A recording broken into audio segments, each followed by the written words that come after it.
दोस्तों 19 नवंबर 2021 दिन शुक्रवार को गुरु नानक जयंती है, यानी कि गुरुपूरब है। लेकिन इसी के साथ साथ इस दिन एक खगोलीय घटना भी है जिसे हम चंद्र ग्रहण कहते हैं।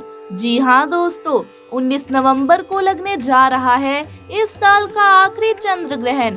दोस्तों इस साल में कुल 4 ग्रहण लगने वाले हैं, जिसमें से एक चंद्र ग्रहण और एक सूर्य ग्रहण पहले ही लग चुका है और 19 नवंबर को लगने वाला है आखिरी चंद्र ग्रहण। और उसके बाद इस साल का आखिरी सूर्य ग्रहण होगा।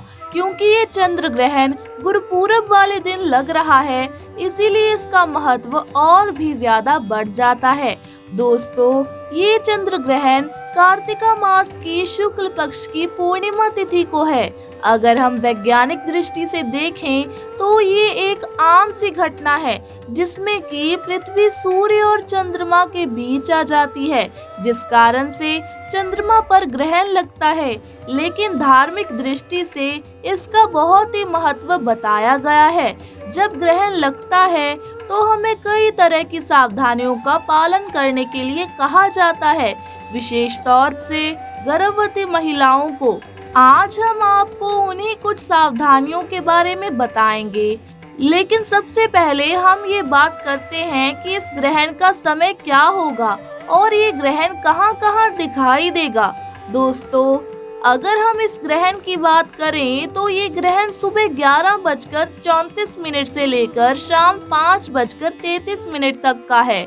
दोस्तों ये ग्रहण अमेरिका, उत्तरी यूरोप, ऑस्ट्रेलिया और असम और अरुणाचल प्रदेश में दिखाई देगा।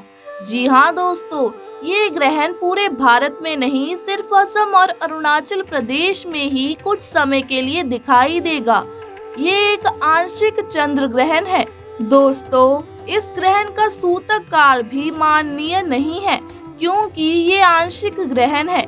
लेकिन फिर भी हमें उन सभी सावधानियों का पालन करना चाहिए जिस तरह जब सूतक काल माननीय होता है तब हम करते हैं।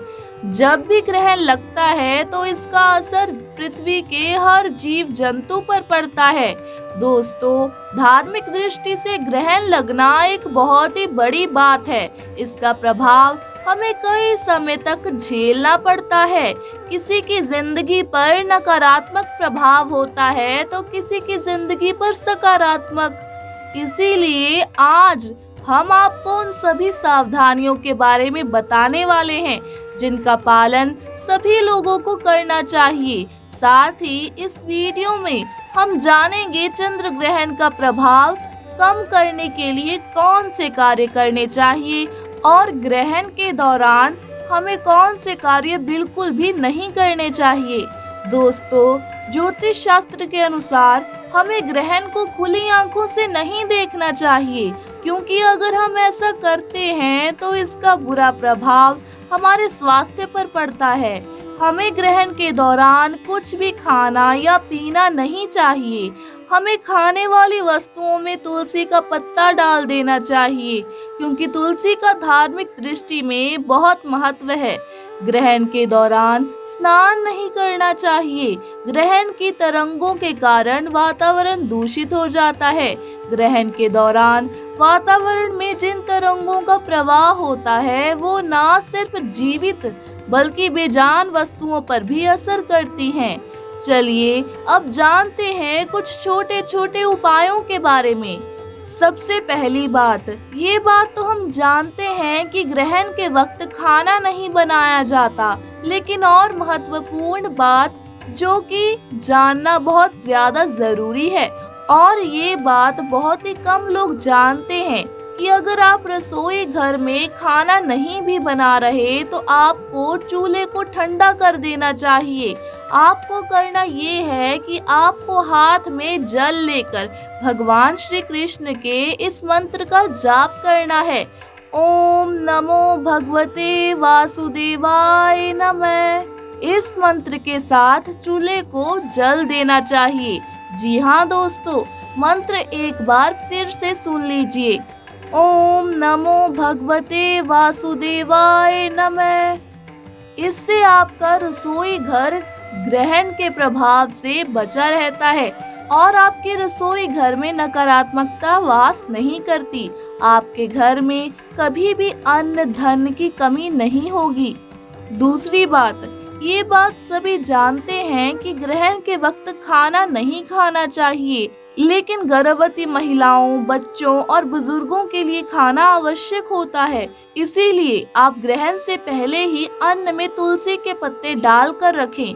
दोस्तों, ये बात प्राचीन काल से ही मानी जाती है कि अगर हम ग्रहण लगने से पहले किसी भी खाने की चीज में तुलसी का पत्ता या कुशा डाल देते हैं तो इससे ग्रहण का बुरा प्रभाव खाने वाली वस्तु पर नहीं पड़ता।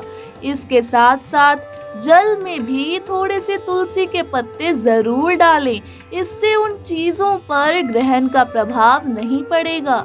तीसरी बात, ग्रहण के दौरान कांच की चीजों से दूरी बनाए रखें। शीशा नकारात्मक शक्तियों का द्वार माना जाता है और उपछाया ग्रहण का असर कांच जैसी चीजों पर सबसे अधिक पड़ता है। इसीलिए ग्रहण के समय ये खास ध्यान रखें कि आप आईना या आईने से जुड़ी कोई भी वस्तु का प्रयोग ना करें। आईने से जुड़ी वस्तुओं से दूर ही रहें आप, जिससे किसी भी तरह की नकारात्मक ऊर्जा आपके घर में ना आए या आपके घर में प्रवेश ना कर सके।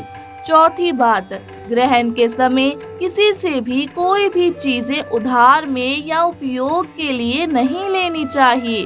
ग्रहण के दौरान टोने टोटके, कर्मकांड और काली शक्तियों के आगमन के लिए कई लोग तंत्र मंत्र क्रियाएं करते हैं। इसीलिए अगर आपको कोई अनजान व्यक्ति कोई भी चीज भेंट में देता है या आपके घर के आसपास कोई चीज डाल देता है तो उसे भूल से भी उठाना नहीं चाहिए, नहीं तो इसका नकारात्मक प्रभाव आपके ऊपर पड़ सकता है।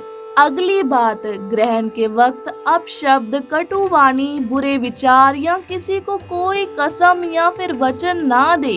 ग्रहण के समय कई राशियों पर राहु और केतु प्रभाव डालते हैं। कई बार हमारे विचारों पर हमारा काबू नहीं रहता। ग्रहण के वक्त किसी भी व्यक्ति को कोई कार्य करने के लिए वचन नहीं देना चाहिए और अपशब्द भी नहीं बोलने चाहिए, नहीं तो इससे आपके भविष्य में काफी नुकसान आपको हो सकता है। अब जानते हैं कुछ ऐसे काम जो कि आपको ग्रहण के दौरान करने चाहिए ताकि आपके जीवन में सकारात्मक ऊर्जा आए, ग्रहण का नकारात्मक प्रभाव आपके ऊपर ना पड़े। ग्रहण सबसे ज्यादा गर्भवती महिलाओं पर असर करता है, पर आपको घबराने की जरूरत नहीं है। ग्रहण के प्रभाव को दूर करने के लिए आप ये उपाय कर सकते हैं। ग्रहण के समय आपको घर से बाहर नहीं निकलना और जब तक ग्रहण का असर है तब तक आपको अपने पास नारियल या फिर थोड़े से चावल हल्दी डालकर अवश्य रखने हैं।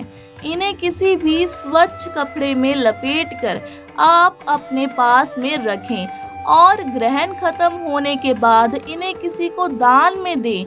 इससे ग्रहण के दुष्प्रभाव से मुक्ति मिलती है। ग्रहण के दौरान मंदिर में पूजा नहीं करनी चाहिए। देवी देवताओं की मूर्ति या फोटो को स्पर्श नहीं करना चाहिए, नहीं तो इससे देवी देवताओं का अपमान समझा जाता है। तो दोस्तों, आज हमने आपको बताया कि साल के आखिरी चंद्र ग्रहण के बारे में, क्या है इसका समय, किन सावधानियों का आपको ध्यान रखना है और कौन से काम आपको भूल कर भी नहीं करने हैं। हमें उम्मीद है कि आज की ये जानकारी आपको अच्छी लगी होगी और आप इस वीडियो को लाइक करें और शेयर करना कभी ना भूलें। वीडियो को अंत तक देखने के लिए धन्यवाद।